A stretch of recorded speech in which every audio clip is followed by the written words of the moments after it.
नमस्कार।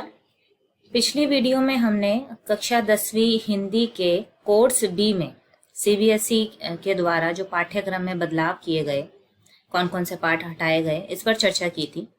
आज की जो ये वीडियो है, इसमें हम कक्षा 10वीं हिंदी के कोर्स ए के बारे में बात करेंगे कि इसमें सीबीएसई ने इसके पाठ्यक्रम में क्या क्या बदलाव किए हैं, किन किन पाठों को हटा दिया है और इसके प्रश्न पत्र का प्रारूप क्या रहेगा।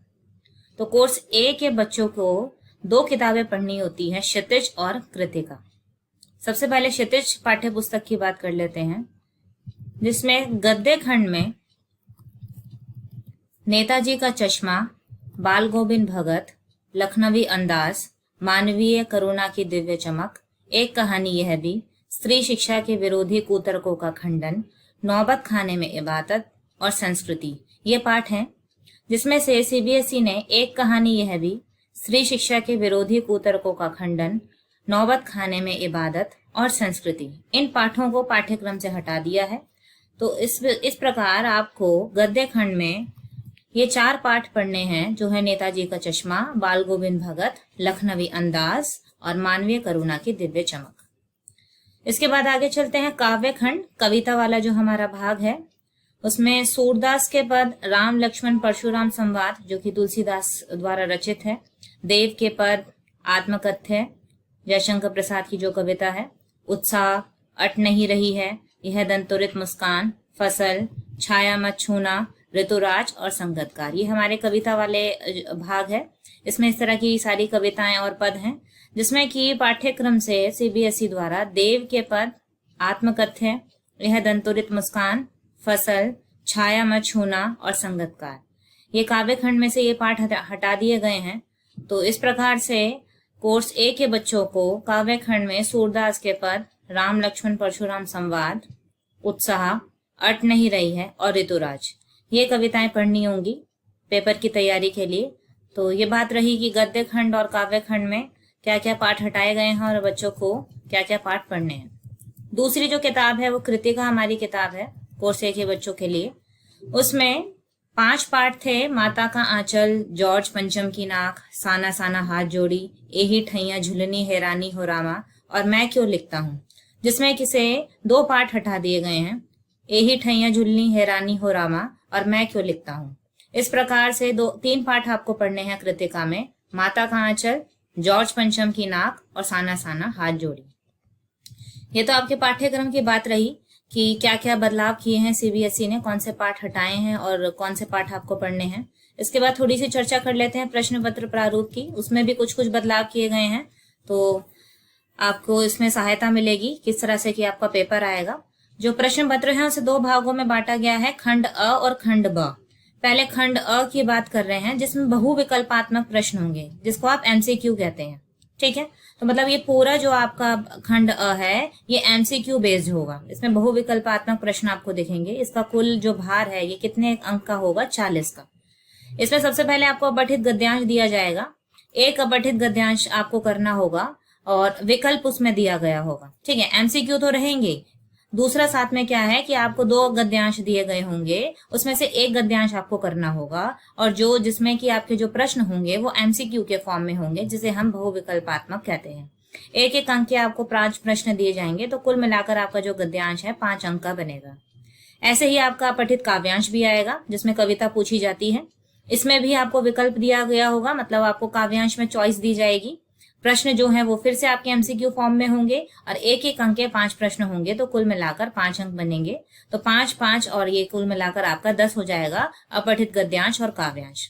व्याकरण जो है, यहाँ भी आप देख रहे हैं विकल्प सहित लिखा हुआ है। क्योंकि व्याकरण भी खंड अ का ही भाग है, तो इसका मतलब ये है कि इसमें भी व्याकरण में भी बहुविकल्पात्मक प्रश्न होंगे। व्याकरण में भी एमसीक्यू के फॉर्म में ही आपसे प्रश्न पूछे जाएंगे। तो जैसे कि रचना के आधार पर वाक्य भेद, वाच्य, पद परिचय, रस, ये सब आपको इसमें विकल्प भी दिए जाएंगे और जो प्रश्न होंगे वो एमसीक्यू के फॉर्म में होंगे। एक अंक के 4 प्रश्न होंगे, कुल मिलाकर 4 अंक होंगे। ठीक है, आपसे 20 प्रश्न होंगे व्याकरण में, जिसमें से आपको केवल 16 करने होंगे। तो इसलिए ही इसमें दिया गया है कि विकल्प सहित कि आपको चॉइस दी जाएगी कि जिसमें से आप अपनी सुविधा के अनुसार प्रश्नों के उत्तर दे सकते हैं। आगे जो है पाठ्य पुस्तक जो क्षितिज है, क्षितिज से अब प्रश्न आएंगे। इस क्षितिज जो है आपकी 14 अंक की है। इसमें सबसे पहले गद्य खंड की बात करेंगे। ऊपर हमने देखा हमारे गद्य खंड में जो जो पाठ है, इसमें आपके पाठों के आधार पर एक पठित गद्यांश दिया जाएगा। ऊपर हमने अपठित गद्यांश की बात की थी, ये पठित गद्यांश है। पठित गद्यांश मतलब जो आपके पाठ से दिया जाएगा, आपका पढ़ा हुआ होगा। 5 बहुविकल्पी प्रश्न होंगे, 5 प्रश्न दिए जाएंगे बहुविकल्पी। बहुविकल्पी मतलब फिर से एमसीक्यू, इसके आधार पर आपसे प्रश्न पूछे जाएंगे। एक एक अंक के 5 प्रश्न होंगे, तो कुल मिलाकर आपका ये 5 अंक का बन जाएगा। और क्षितिज से ही, गद्य खंड से ही 2 फिर से बहुविकल्पी प्रश्न पूछे जाएंगे, एक एक अंक के 2 प्रश्न, ये कुल मिलाकर 2 अंक का। तो इस हिसाब से आपकी जो क्षितिज का गद्य खंड है वो कितना हो जाएगा, 5 और 2 7 नंबर का। फिर अभी क्षितिज की किताब में ही काव्य खंड भी है, कविता वाला जो हमारा भाग है, उसमें से भी प्रश्न आपसे पूछे जाएंगे। पठित काव्यांश होगा वो भी, क्योंकि ये किताब में से है तो इसलिए ये पठित है, पढ़ा हुआ है। इसमें से भी आपसे 5 बहुविकल्पीय प्रश्न, एमसीक्यू जिसको आप समझ रहे हैं, बहुविकल्पीय प्रश्न मतलब एमसीक्यू, एक एक अंक के 5 प्रश्न पूछे जाएंगे, कुल मिलाकर 5 अंक, जैसा कि गद्य में भी दिया गया था। उसी प्रकार से यहाँ पर भी आपके क्या होंगे, 2 बहुविकल्पीय प्रश्न होंगे जो आपकी कविता वाले भाग में से पूछे जाएंगे, एक एक अंक के 2 प्रश्न यहाँ से भी पूछे जाएंगे, तो कुल मिलाकर 2 अंक। तो इस हिसाब से जो कविता वाला भाग है वो भी 5 अंक और 2 7 हो गया। और ऊपर भी आपने देखा 5 और 2 7। तो इस प्रकार से हमारी जो क्षितिज वाली पाठ्य पुस्तक है, जो किताब है, वो कुल हमारी 14 अंक की आएगी। पेपर में हमसे इसमें से प्रश्न पूछे जाएंगे। आगे है जो आपका खंड ब, वर्णनात्मक प्रश्न। जैसा कि ऊपर आपको बताया था कि 2 भागों में पेपर को बांटा गया है, तो वर्णनात्मक प्रश्न जिसमें आपको इससे डिटेल में प्रश्न पूछे जाएंगे। इसका भी जो कुल भार है वो 40 अंक का है। विस्तार से आपको इसमें प्रश्नों के उत्तर देने होंगे। गद्य खंड जो है, फिर से वही जो पाठ आपके हैं गद्य खंड वाले, उसमें से आपसे 4 प्रश्न पूछे जाएंगे। किसी भी पाठ से 4 प्रश्न पूछे जाएंगे, 2-2 अंक के 4। इसके प्रकार से आपके 8 अंक ये हो गए गद्य खंड के। फिर कविता वाले भाग में से आपसे 3 प्रश्न पूछे जाएंगे, तो 2-2 अंक के 3 प्रश्न, कुल मिलाकर ये आपका 6 अंक का हो जाएगा। अब कृतिका की बात करते हैं। कृतिका से अभी तक कोई प्रश्न नहीं पूछा गया था।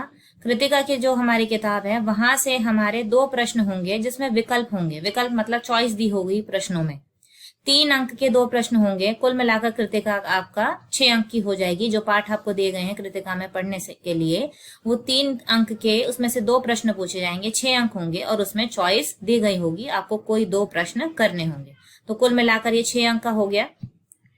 आगे अब आपका रह जाता है लेखन, जिसमें आपकी भाषाई कौशल, आपकी भाषाई दक्षता, आप कितना सृजनात्मक लेखन कर सकते हैं, किन किन शब्दों आपकी भाषा कैसी है, तो इस पर विचार किया जाएगा। जो ये कुल मिलाकर आपका 20 अंक का है। इसमें अनुच्छेद के द्वारा देखा जाएगा कि आप किस तरह से प्रश्न, अनुच्छेद जो विषय है उस पर अपने विचारों को लिख सकते हैं।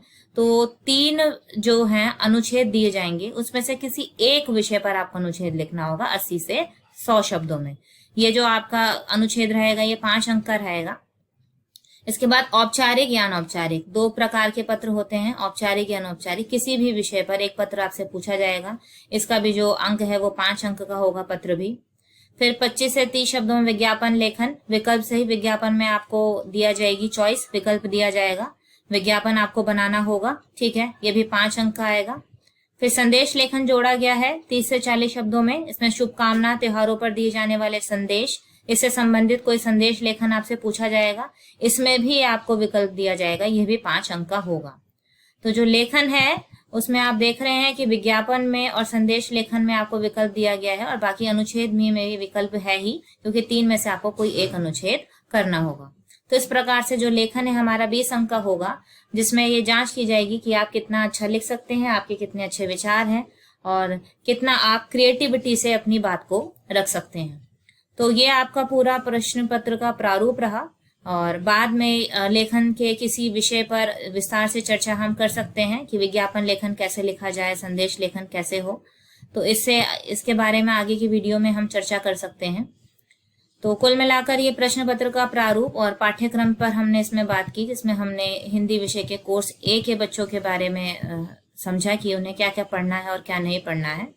तो फिर से मैं आप सभी को शुभकामनाएं देना चाहती हूँ कि आप समय का ज्यादा आप उसको वेस्ट ना करें, उसका लाभ उठाएं, अच्छे से उसका प्रयोग करें। ये बहुत अच्छा अवसर है, अभी आपके पास समय है और पेपर हम देख रहे हैं कि काफी पहले से बहुत आसान भी हो गया है, तो अच्छे से आप इसमें मेहनत करें। और अगर इसे वीडियो में कोई आपको समस्या हो, कुछ समझ में ना आया हो, तो आप कमेंट बॉक्स में जाकर अपना विचार रख सकते हैं। आपकी समस्या का समाधान जरूर किया जाएगा। तो इन्हीं शुभकामनाओं के साथ मैं आपसे विदा लेती हूँ। बहुत बहुत धन्यवाद।